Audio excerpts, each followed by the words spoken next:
if you can tell how strong this wind's blowing right now, but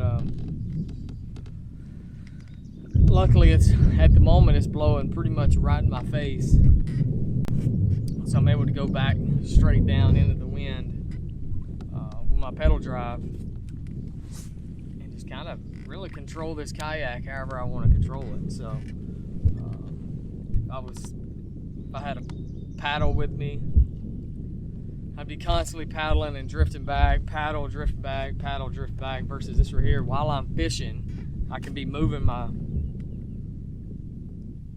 feet, you know, keeping myself steady. Yep. Oh, yeah, baby. Yep.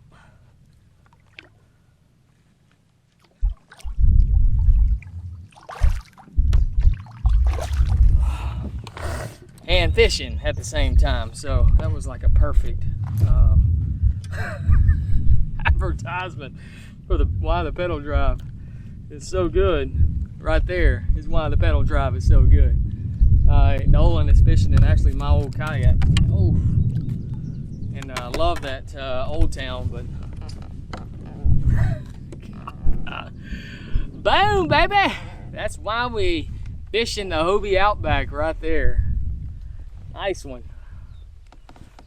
Another one on the board. God, that was great.